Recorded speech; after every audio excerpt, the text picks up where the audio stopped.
Hello বন্ধুরা, সকলকে নমস্কার। বন্ধুরা, আমাদের কাজ দেখো কেমন লাগছে। এখন ফিনিশিং বাকি আছে, সাজানো চালু আছে। দেখো,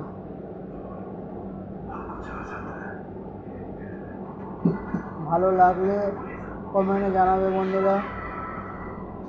এখন বাকি আছে ফিনিশিং হতে। দেখো কেমন লাগছে বলো। মমে সাজানো হয়েছে। এখন এখন 2 দিন টাইম লাগবে ফিনিশিং হতে।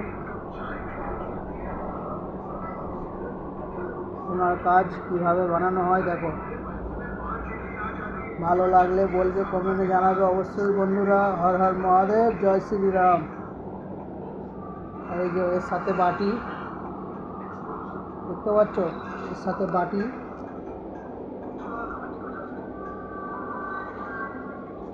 দেখো এর সাথে সেট। এটা দেখো পুরো কাজটা দেখো। এখন বাকি আছে পুরো কাজ হয়ে গেলে এর পরের ভিডিও দেখাবো বন্ধুরা। ভালো লাগলে অবশ্যই লাইক